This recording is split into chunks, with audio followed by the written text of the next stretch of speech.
gabadha ugu caqliga badan waa tan waxbarashadeeda ku dadaashay ee aanay yaraysan mustaqbalkeeda iyo aayaheeda nololeed. waa midda xoogga saartay sida ay u noqon lahayd gabar aqoon-yahan ah oo ka dhammaystiran maskaxda iyo caqliga. waa midda ku fikirtay gabar waxbaratay waa bulshadoo idil oo waxbaratay. ileen iyada hadday waxbarato waxay labalaab anfacaysaa jiilka ka dambeeya iyo bulshada ay la nooshahay. xitaa guriga ayaa laga yaabaa qoyska ku nool inay barto habka wax loo qoro loona akhriyo. badanaana way dhacdaa taa. gabadha ugu caqliga badan waa midda aqoonteeda iyo nolosheeda gaarkaa isku waday oo qalinkana iska dhigin, jaceylkeediina badin silac iyo naf ay rabto, oo iyadana ay doonayso inaysan laba meelood ku kala noolaan, oo ay dhihin nin yahow waxbarashaa wadaa ee ha lagu arko.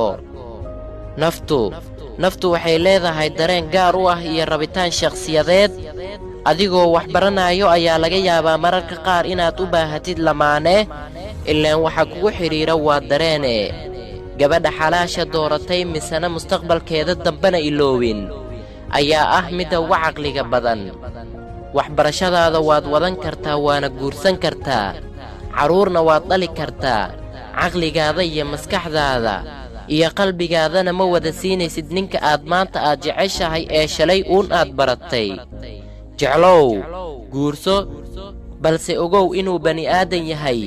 adiga naftaada mar walba ka feker, dantaada gaarka ah ha u burburin dantiisa. inta badan gabdhaheenna midda ay qaldaan waa inay dantooda oo idil ugaga haraan isaga dantiisa. waxbarashadeedii, riyadeedii, danteedii dhammayd intaba isaga dantiisa ayay u dayin. isagiina laga yaabaa maalin inuu weji xun kaga tago. badanaa gabdhaha markaa ayay baroortaan. laakiin isagoo dantiisa aad ka fakaraysid ilaan waa noole, wuxuu kaa rabaa jacayl iyo kalsooni. guurka ka oggolow, ilaan wuxuu ku leeyahay dunidaydaad tahay. dunidiisa haddaad ahayd sow marwadiisa ma noqon. haa inta aadan guursan u sheeg waxaad haminaysid yoolkaada iyo hamigaada.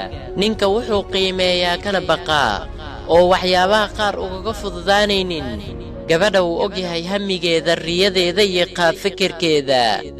ilaan horay ayay ugu sheegtay marnaba hadallada raqiiska ah iyo aflagaadada iyo bahdilka kuguma samaynaayo. ilaan horaa uga digtay inuusan ku yaraysan. waxaad u sheegtay inaad rabtid maalin uun inaad magaalada duqeeda noqotid, aadna wax ka qabanaysid carruuraha ku dayacan waddooyinka.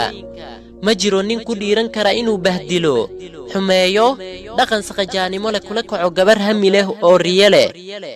gabdhaha Soomaaliyeed qaarkood waxay ku ammaanan yihiin uguna hambalyaynayaa iyagoo ardaya inay hooyooyin noqdeen. waxbarashadoodii iyo mas-uuliyaddii hooyanimo ee ubadka aanay dayicin. kuwaasi guul iyo ammaan iyo bogaadin ayaa u sugnaaday. sharaf iyo karaamo korkooda ha ahaato gabdhaha hamiga, riyooyinka iyo hadafka fog leh.